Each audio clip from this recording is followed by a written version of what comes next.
Hi there, Dave Purnell here again, and I have a more advanced topic for you if you're at that stage, and that is using chord fragments. In particular, a D shape, which is going to look like most of the D, but we're just going to do the top three strings. An A shape, which when we move it up the neck is going to look like this.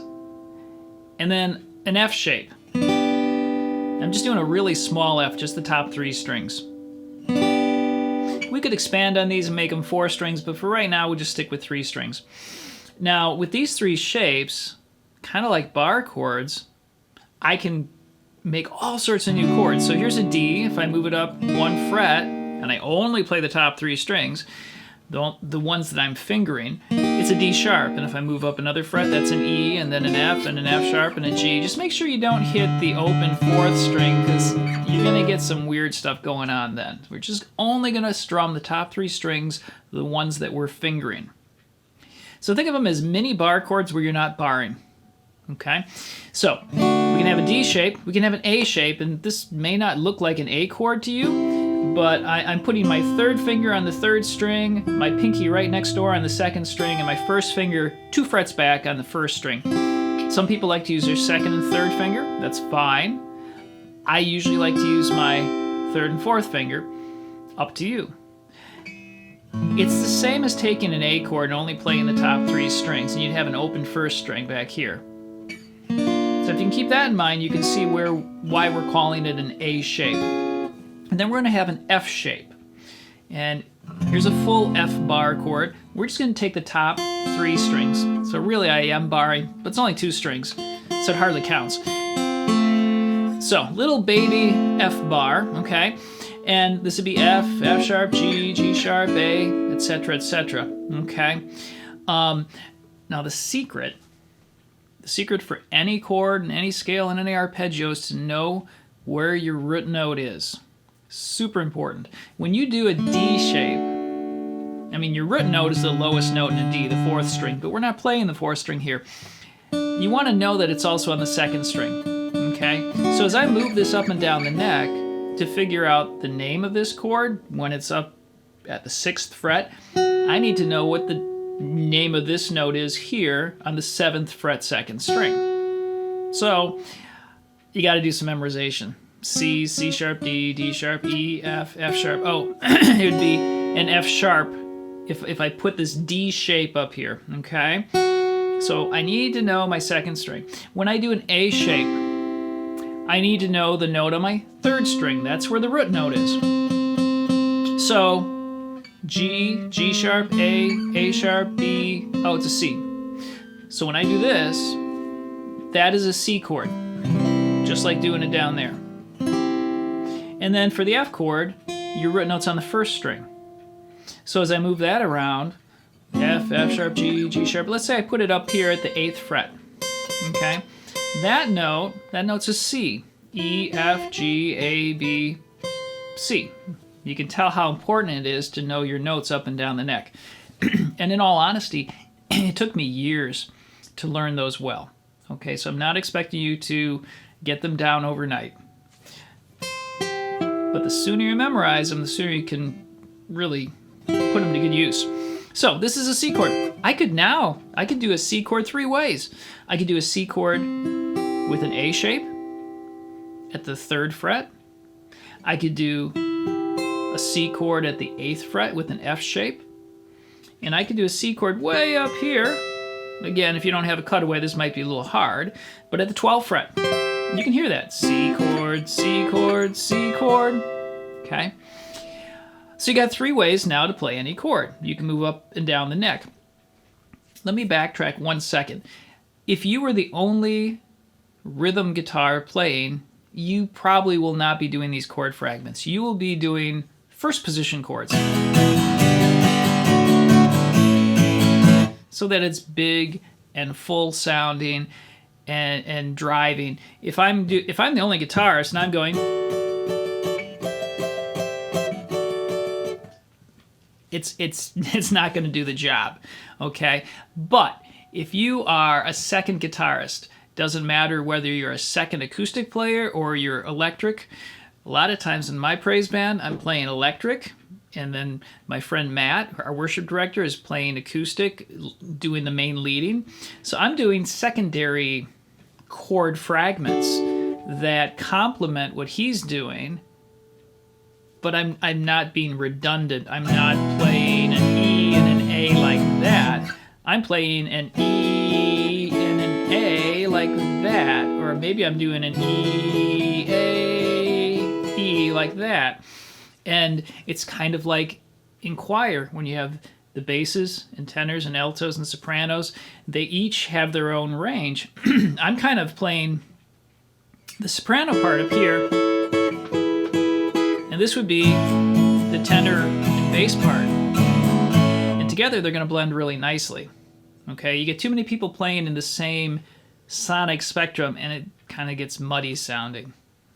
So that's one of the big secrets for any sort of band that you play with, is find your niche. If somebody else is playing lower voicings of chords, play a higher voicing. It's going to be complementary.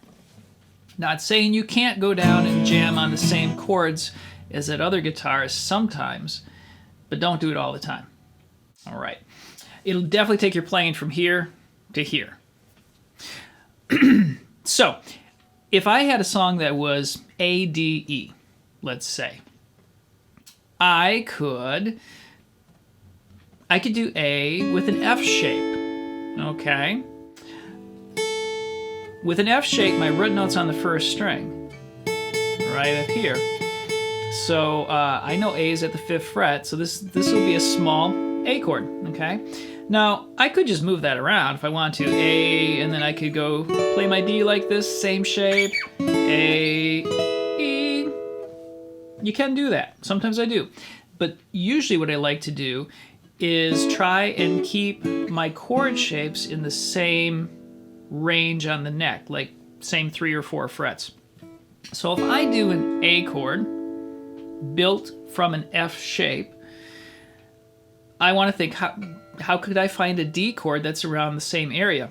And I know an A shape, the root note is on the 3rd string, and this is a D right here. Okay, so that's a D shape. I didn't have to move out of my position at all. It's really efficient. And then if I want an E chord, what I could do is use my D shape, put it at the 4th fret, it becomes an E chord because this note here on the 2nd string is E. And I know this is a lot to throw at you right off the bat. It took me, honestly, months and months, really years and years, to get where this is just second nature.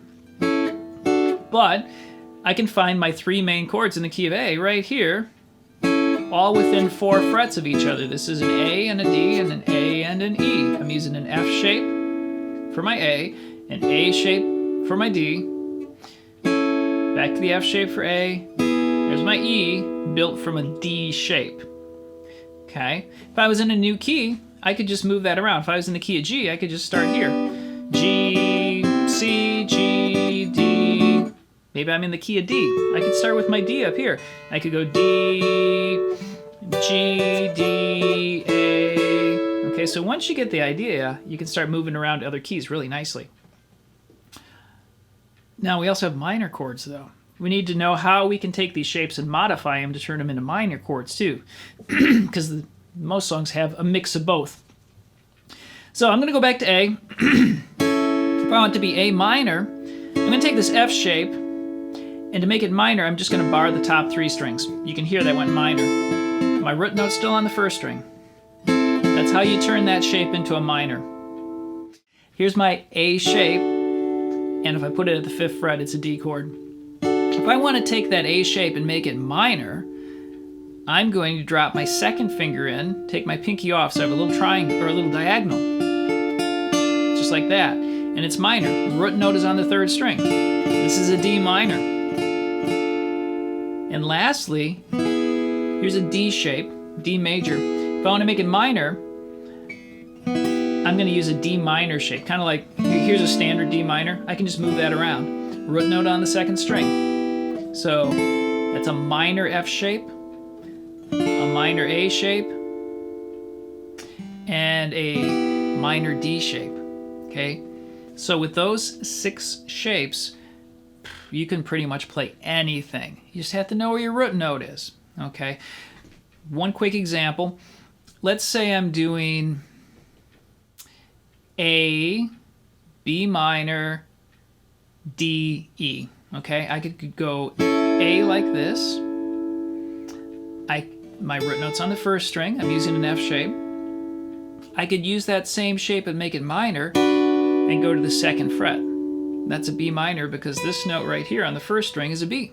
So A, B minor, D. I mean, I could jump up the neck, but I want to keep it in the same general location. So I'm going to use an A shape at the 5th fret. This note here is a D, so this is a D chord. And then I want an E. I'm going to use a D shape at the 4th fret. This note here on the 2nd string is an E, so that's my E chord. If I put them together, I have A, B minor, D, E, and then I could come back home to A. All right, so hopefully you get the idea of where you can go with this. It will unlock your ability to play cool, creative secondary parts on the guitar.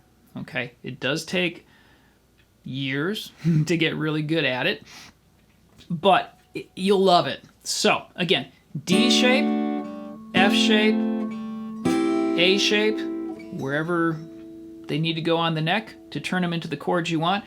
And then you could also have your F minor shape, your D minor shape, your A minor shape. Okay, so that's the concept of chord fragments. And that's really just the beginning, because I don't have to stay in the top 3 strings. I could be on strings 2, 3, 4, or 5, 4, 3, or 6, 5, 4.